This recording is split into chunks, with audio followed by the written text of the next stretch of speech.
Once again welcome dear students. आज हमारी definite integral के ऊपर बीएससी बीटेक की क्लासेस के लिए फोर्थ क्लास है और लास्ट क्लास भी है डेफिनेट इंटीग्रल के लिए। तो आज की क्लास में हम बात करने जा रहे हैं समेशन ऑफ सीरीज की और थोड़े कंसेप्ट में आपको बताऊंगा मैं फर्स्ट प्रिंसिपल के बारे में भी कि जो हमने डेफिनेशन दी थी डेफिनेट इंटीग्रल की आपको वो फर्स्ट प्रिंसिपल से कैसे कोरिलेट करती है या उससे हम फर्स्ट प्रिंसिपल को कैसे ऑब्टेन कर सकते हैं। ठीक है, ध्यान से देखिएगा। और हाँ, जो आज का टॉपिक रहेगा ये आपकी यूनिवर्सिटी एग्जाम्स के लिए बड़ा इंपॉर्टेंट रहेगा। कोई भी यूनिवर्सिटी रही हो, जब उसका यूनिवर्सिटी एग्जाम बनाया जाता है तो एक प्रॉब्लम इस टॉपिक की आ जाया करती है। ठीक है, तो पहले हम बात करते हैं फर्स्ट प्रिंसिपल की।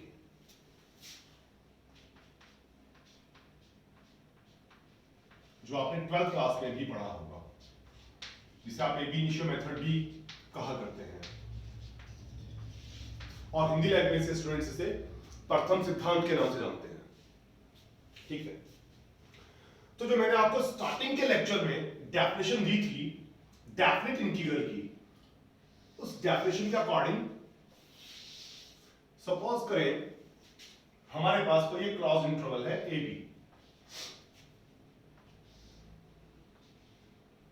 दो नंबर है ए और बी, तो ऑरिजिन से नंबर ए डिस्टेंस पे रहेगा एक्स एक्सिस के ऊपर और ये नंबर बी डिस्टेंस पर रहेगा। अब हम इस इंटरवल को इनफाइनाइट पार्ट्स में, वही n पार्ट्स में डिवाइड कर लेते हैं और उसमें हम n goes to infinite use कर लेंगे। लीजिए, तो मैं आपके लिए इसे n पार्ट्स में डिवाइड किए दे रहा हूं। फिलहाल जरूरी नहीं है कि आप जो पार्ट्स में डिवाइड कर रहे हैं वो इक्वल डिस्टेंस पे ही आए, ऐसा आवश्यक नहीं होता। ठीक है, सपोज करें जो फर्स्ट पॉइंट है ये x0 जो ए बी है, सेकंड पॉइंट x1, थर्ड जो पॉइंट पड़ेगा x2 in general and so on. rth यानी rवे नंबर पर जो पॉइंट पड़ेगा xr-1 और xr। Second last one xn-1, last one xn।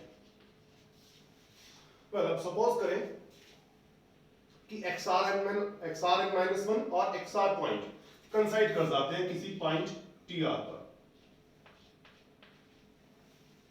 यानी xr-1 और xr पॉइंट के बीच की डिस्टेंस जो है इनफाइनाइटली स्मॉल थी, तो लगभग एक पॉइंट पे आपको मिलते हुए दिखाई देंगे। इस पॉइंट को मैं tr का नाम दे रहा हूं, आप चाहे तो इसे xr भी यूज कर सकते हैं।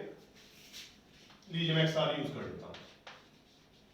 अब जिस इनफाइनाइटली स्मॉल लेंथ ने इसे इनक्लोज किया हुआ है, इसकी हम इसमें मल्टीप्लाई करते हैं और इस टाइप की साइड टर्म्स इवैल्यूएट करते हैं। फर्स्ट इंटरवल के लिए, फिर सेकंड के लिए, फिर थर्ड के लिए, फिर फोर्थ के लिए एंड सो ऑन, और सबके लिए टर्म निकाल के हम जोड़ देते हैं r equal 1 to n, और तब जब limit n goes to infinite है। तो ऐसा करने पे मैंने आपको बताया था कि x इक्वल a से x इक्वल b तक जितने पॉइंट्स पड़ते हैं उन पॉइंट पर फंक्शन की वैल्यू और इनफाइनाइट स्मॉल इंटरवल जो उन पॉइंट को इनक्लोज किए हुए हैं उनकी लेंथ की मल्टीप्लाई का सम आ जाया करता है, और ये सम ही इस इंटरवल में इस फंक्शन का इंटीग्रल होता है, fx gx टाइप की क्वांटिटी का सम। अब आप सपोज करें कि जो मैंने पार्ट्स में डिवाइड किया था इस इंटरवल को, इन सभी की लेंथ पे इक्वल कर देता हूं और सपोज h के इक्वल कर देता हूं, यानी कि ये लेंथ भी h, ये लेंथ भी h, ये लेंथ भी h, तो कुल यहां से यहां तक की डिस्टेंस कितनी है b, यहां से यहां तक की डिस्टेंस a, या लेंथ कह सकते हैं इसे आप। तो ये लेंथ कितनी हो जाएगी b minus a, whole length है इस इंटरवल की b माइनस a, और इस छोटी C length h h h कितनी बार ऐड होगी ये n टाइम, क्योंकि इसे हमने n पार्ट्स में डिवाइड किया था, तो कुल लेंथ कितनी हो गई है nh, तो nh आ जाता है b माइनस a, तो h आ जाएगा b minus a upon n, it's h। ठीक है, तो इसका यूज हम यहां करते हैं। एक बात और है, अब आप देख सकते हैं जब n goes to infinite होगा, जब n goes to infinite होगा तो h goes to क्या हो जाएगा 0, क्योंकि समथिंग अपॉन इनफाइनाइट 0 होता है। तो लिमिटिंग पोजीशन में जब n इनफाइनाइट की ओर टेंड्स करेगा h 0 की ओर टेंड्स कर रहा होगा। Limit h goes to 0 summation r equal 1 to n f xr point. क्या xr पॉइंट को मैं ऐसे एक्सप्रेस कर सकता हूं डिस्टेंस के फॉर्म में? और कैसे भाई xr का मतलब यही तो है रियल नंबर लाइन पे अगर आप कोई भी पॉइंट लिख रहे हैं 1 या 2 या 3 तो इसका सेंस ये भी तो निकाला जाता है कि ये पॉइंट ओरिजिन से यहां तक 1 डिस्टेंस पे है, ये डिस्टेंस 2 है और ये डिस्टेंस 3 है। तो अगर मैं xr पॉइंट को डिस्टेंस की फॉर्म में एक्सप्रेस करूं तो यहां पे इसे हम ऐसे लिख पाएंगे ये डिस्टेंस a प्लस ये डिस्टेंस कितनी पड़ेगी? ये डिस्टेंस h है, ये h है, ये h है, ये h है, r टाइम ऐड हो जाएगी तो टोटल डिस्टेंस बन जाती है rh प्लस a। तो जो हमारा xr पॉइंट है वो ओरिजिन से a प्लस rh डिस्टेंस पर पड़ेगा तो मैं xr को लिख पाऊंगा a प्लस rh। अब xr माइनस 1 xr माइनस 1 के जो बीच की डिस्टेंस है h तो ली थी हमने ये तो बात कही थी कि हम अब इस इंटरवल को n पार्ट्स में डिवाइड करते हैं, n पॉइंट्स लेते हुए बीच में हर एक पॉइंट h डिस्टेंस पे लेते हैं। तो ये डिस्टेंस भी h है, ये डिस्टेंस भी h, ये डिस्टेंस भी h और ये डिस्टेंस भी फिर h ही रहेगी। तो xr माइनस 1 कितना बन जाएगा? xr minus 1 h। ये तो फर्स्ट प्रिंसिपल था आपका जो आपने कल क्लास में पढ़ा था। Limit h goes to 0 summation r equal 1 to n f a plus rh multiplied by h is a to b fx dx where b minus a is nh।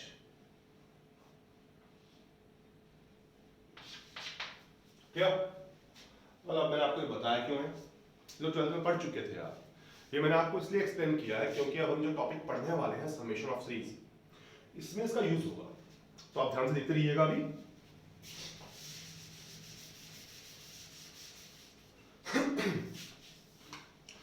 तो जो लास्ट रिजल्ट मैंने evaluate किया है ये limit h goes to 0 summation r equal 1 to n f a plus rh into h is equals to a to b fx dx। इस result के अंदर अब अगर मैं पुट कर लूं a को 0 b को 1, ये ट्रिक बना रहे हैं समेशन ऑफ सीरीज के लिए हम लोग, ठीक है। तो इस रिजल्ट के अंदर हम पुट करते हैं a को 0 b को 1 और nh को 1। ऑब्वियस सी बात है nh b माइनस a है, अगर हमने b को 1 लिया a को 0 लिया तो nh जो है 1 हो जाता है। तो अब इस रिजल्ट के अंदर मैं वैल्यूज पुट कर लेता हूं। ऐसा करने पर ध्यान देख के रखिएगा, लिमिट h goes to 0 वही n goes to infinite लिखा जा सकता है, क्योंकि जब h 0 की ओर टेंड्स करेगा तो ऑब्वियस सी बात है n इनफाइनाइट की ओर टेंड्स कर रहा होगा। Limit n goes to infinite summation r equal 1 to n f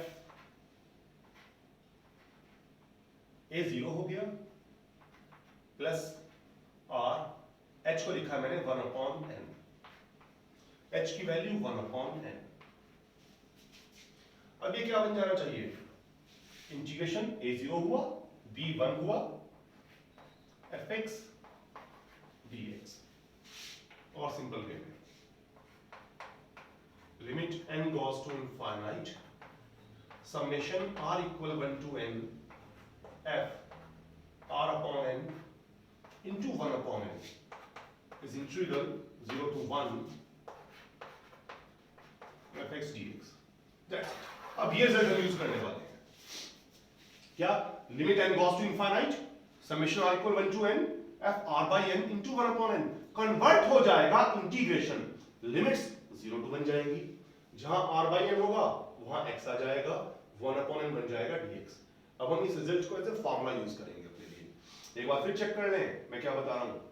limit n goes to infinite हो summation r equal 1 to n F R upon N into 1 upon N हो, तो ये सम जो है कन्वर्ट हो जाता है, लिमिटिंग फॉर्म में सम कन्वर्ट हो जाया करता है इंटीग्रेशन के अंदर। इंटीग्रेशन की लिमिट रहेंगी 0 से 1 जैसा हमने देखा, और जहां पर r अपॉन n है आप वहां पे इस्तेमाल करेंगे x को, 1 अपॉन n को आप यूज करेंगे एज अ dx। अब जो लोग समेशन को ढंग से नहीं समझ पा रहे तो मैंने एक बार बता देता हूं। वेल, अगर f1 plus f2 plus f3 plus fn लिखा हो तो इसे आप लिख पाएंगे sum varying from r equal 1 to n fr।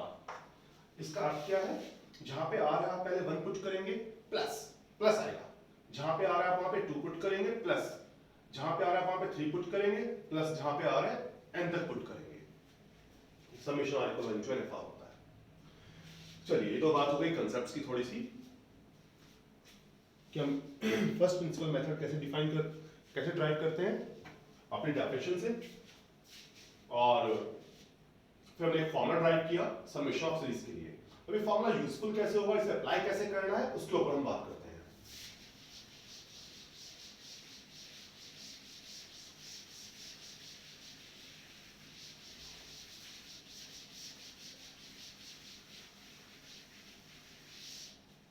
ठीक है, तो अब आपको सीरीज दी जाएगी और सीरीज ऐसे रहेंगी कि सम होगा उसमें r अपॉन n टाइप की क्वांटिटी का, साथ में 1 अपॉन n भी मिलेगा और लिमिट दी जाएगी n गोस टू इनफाइनाइट की फॉर्म में। इसे आप कन्वर्ट करेंगे इंटीग्रेशन 0 to 1, जहां पर r अपॉन n है वहां x यूज कर लेंगे, 1 अपॉन n को बना लेंगे dx। That's it. That means आपको जो सम करने की टर्म दी जाएंगी वो इस प्रकार से रहेंगी, limit f1 upon n limit n goes to infinite f1 upon n plus f2 upon n plus f3 upon n plus f r upon n। Multiply में 1 upon n की आवश्यक तौर पे रहेगा n upon n। तो आप सबसे पहले सीरीज का सम निकालने के लिए ये चेक करेंगे कि इंटीजर्स या नेचुरल नंबर्स कहां पे रन कर रहे हैं, कहां पे वेरी कर रहे हैं। जैसे f1 upon n है प्लस 2 अपॉन n हुआ प्लस 3 अपॉन n हुआ and so on n upon n तक गया। तो जहां पे नंबर्स वेरी कर रहे हैं आप वहां पे इस्तेमाल करेंगे r का, और r को लिखेंगे कहां से कहां तक, 1 से n तक। r को 1 डालो 1 अपॉन n, प्लस में 2 डालो 2 अपॉन n, प्लस में 3 डालिए 3 अपॉन n, कहां तक up to n। 1 upon n की इसमें मल्टीप्लाई रहेगी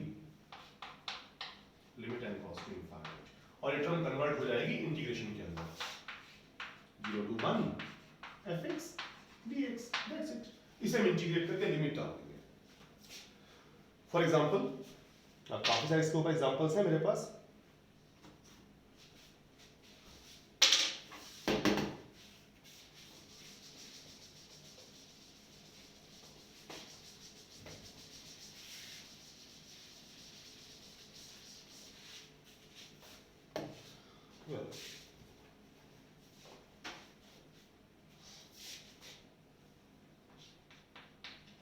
Example first.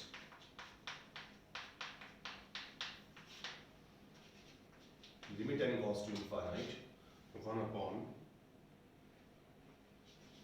n plus 1 plus 1 upon n plus 2 plus 1 upon n plus 3 up to 1 upon n plus n।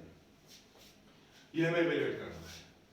मैंने क्या कहा था, सीरीज मिलेगी उसकी आपको n तक का सम निकालना होगा, लिमिटिंग फॉर्म में निकालना होगा, तो वो यहाँ पे हो रहा है। ठीक है, तो सबसे पहले आप जज करेंगे कि नंबर्स कहां पे रन कर रहे हैं, कहां पे वैरी कर रहे हैं नेचुरल नंबर्स। तो देखिए 1 upon n plus 1, 1 upon n plus 2, 1 upon n plus 3, 1 upon n plus n। तो यहां पे इस प्लेस पे नंबर्स वैरी करते हैं, 1 है 2 है 3 है फिर n है। तो आप इसे लिखें 1 अपॉन n प्लस, जहां पे नंबर्स रन कर रहे हैं r, और r को लिख दीजिए कहां से कहां तक गया r, 1 से लेकर n तक चला, वो भी लिमिटिंग फॉर्म में।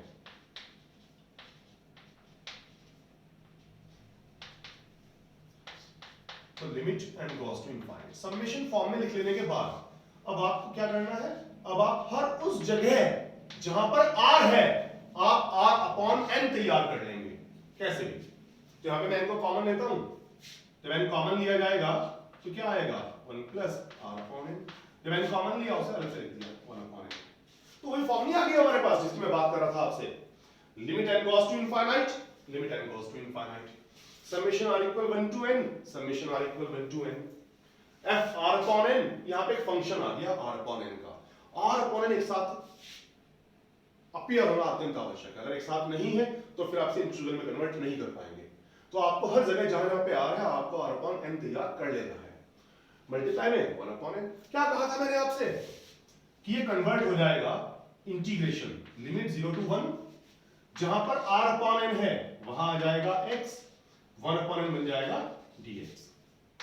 तो आपसे इंटीग्रेट कर लें 1 upon 1 plus x का integration log 1 plus x, limits are 0 to 1, पहले 1 अप्लाई किया log 1 plus 1 2 माइनस 0 अप्लाई करेंगे log 1 0, तो रिजल्ट इज log 2। इसका आंसर log 2 आ गया। और आपको कोई दिक्कत आती है, कोई तकलीफ आती है तो आप कमेंट बॉक्स में पूछ सकते हैं, कमेंट करके। बस अब यहाँ पे छोटी सी एक बात और है, आप इस लाइन से जहां इस लाइन से समझ सकते हैं कि limit n goes to infinite है और n टर्म का सम है, यानी कि हम इनफाइनाइट टर्म्स का सम करने जा रहे हैं। इनफाइनाइट अनंत पद है हमारे पास, अनंत टर्म्स है, इनफाइनाइट टर्म्स है। अगर हम इनफाइनाइट टर्म का सम करते हैं और उसमें से एक दो टर्म कम कर दें तो कोई फर्क पड़ेगा? नहीं पड़ेगा। तो अब अगर आपके पास लिमिट समेशन में r 1 से स्टार्ट ना होकर 0 से स्टार्ट हो जाए, n तक ना जाके n - 1 तक चला जाए या n + 1 तक चला जाए, रिजल्ट पे फर्क नहीं पड़ेगा। इवन कुछ टर्म्स और एक्स्ट्रा कर दी जाए, m टर्म एक्स्ट्रा कर दें अगर आप, तो भी फर्क नहीं पड़ेगा। सम 0 से स्टार्ट हो रहा है, 1 से स्टार्ट हो रहा है या 2 से स्टार्ट हो रहा है, डज नॉट मैटर, क्योंकि हम इनफाइनाइट टर्म में से 1 2 3 4 5 10 15 टर्म कम कर लेंगे, कोई फर्क नहीं पड़ेगा उसके सम की वैल्यू के ऊपर। Got it? ठीक है, नेक्स्ट प्रॉब्लम्स करते हैं।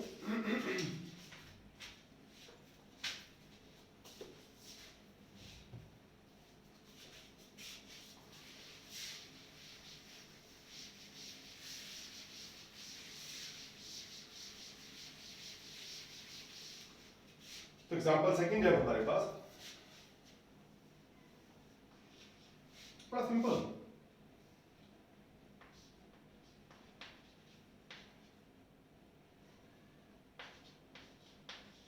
Limit n goes to infinite,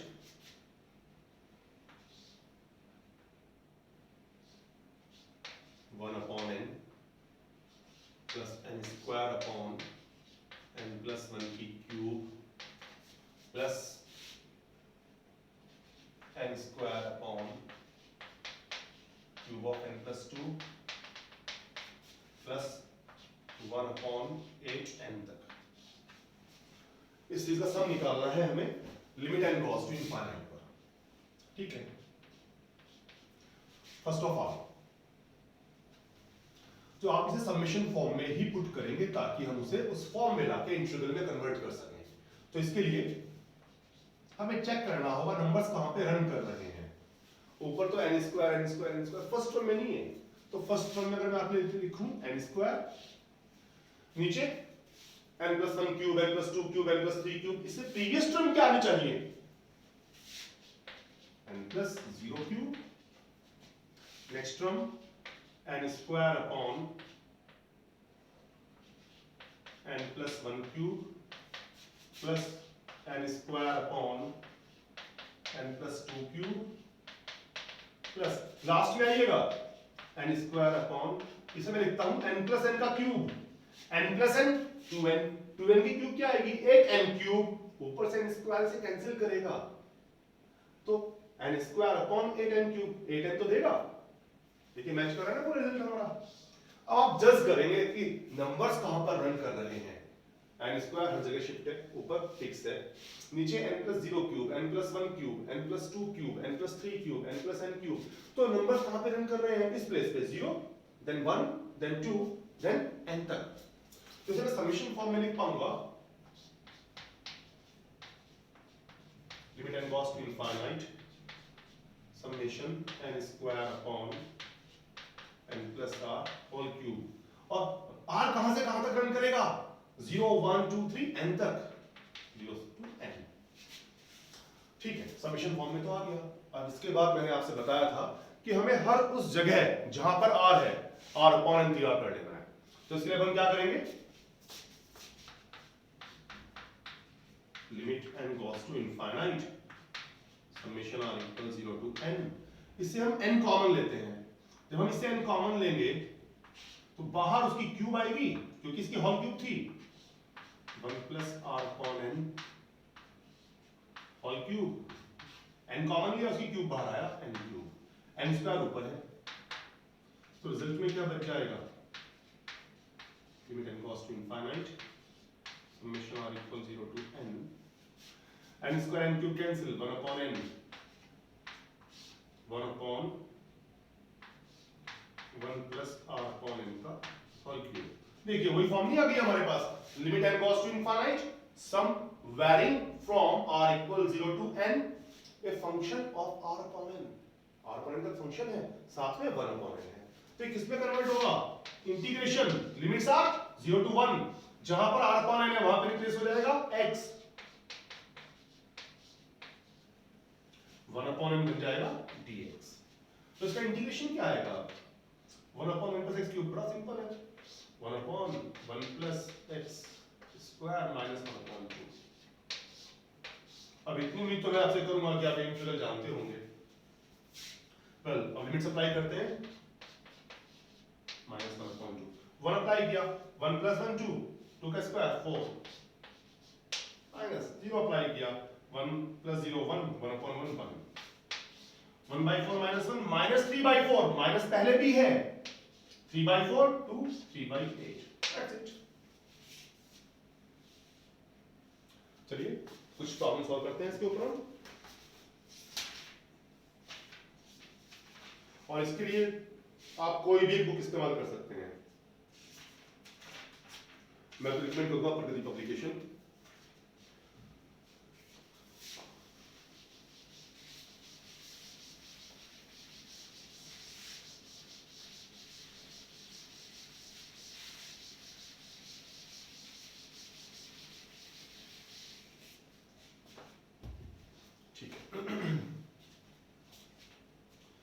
next problem लेते हैं example 3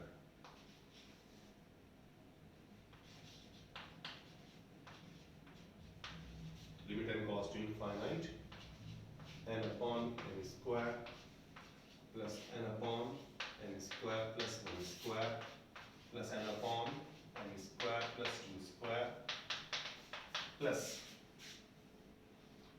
n upon n square plus n plus 1 square। पर इस लिमिटिंग सम को हमें इवैल्यूएट करना है तो इसके लिए फिर से वही सबसे पहले तो आप चेक करेंगे कि नंबर कहां पे रन कर रहे हैं n plus 0 n square plus 1 square n square plus 2 square n square plus 3 square तो कहां पे चला है r n square plus r square और r गया है 0 से स्टार्ट होकर n plus 1 तक क्योंकि लास्ट टर्म में देखो n square plus n plus 1 square आया हुआ है ऊपर फिक्स है ऊपर n ही रहता है हर टर्म के अंदर।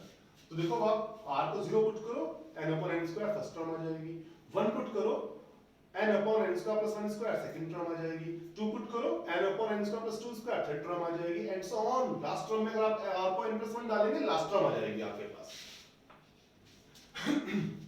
ठीक है, इसके बाद हमें क्या करना था इसके बाद मैंने आपको बताया था कि आप हर उस जगह जहां पर r है आप r upon n तैयार कर देंगे।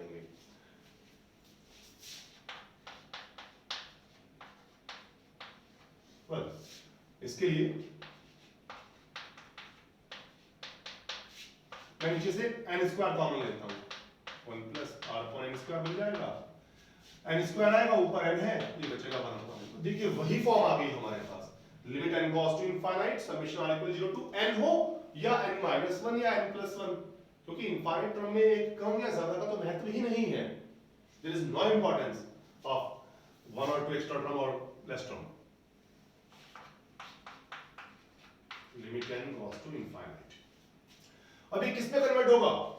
Limit n goes to infinite summation r equals 0 to n plus 1 upon 1 plus r upon n square into 1 upon n। किस में कन्वर्ट होगा? अब ये इंटीग्रेशन लिमिट्स 0 to 1, हर उस जगह जहां पर r upon n है हम डाल देंगे x, 1 upon n को लिखेंगे dx, इसका integration tan inverse x, limits 0 to 1, limit apply की tan inverse 1 minus tan inverse 0, tan inverse 1 is pi by 4, tan inverse 0 0, तो pi by 4 इज आंसर।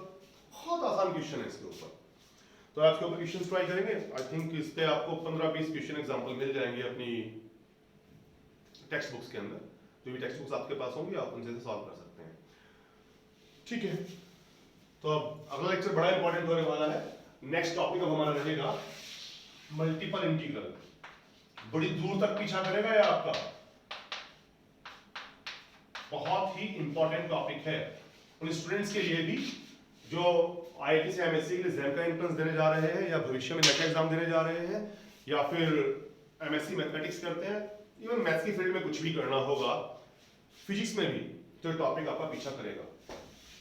तो अगर टॉपिक मल्टीपल इंटीग्रल बिल्कुल भी miss ना करेगा, और मैं कहूंगा कि पहली क्लास सबसे इंपॉर्टेंट क्लास होती है मल्टीपल इंटीग्रल की, जो सबसे पहली क्लास पढ़ेगी जिस दिन हम कंसेप्ट्स की बात करेंगे। इंपॉर्टेंट तो हर एक क्लास होगी, लेकिन जिस दिन हम कंसेप्ट्स की बात करेंगे वो क्लास आपको बिल्कुल मिस नहीं करनी है। वो क्लास मिस हो गई तो फिर मजा नहीं आएगा पढ़ने में, ठीक है।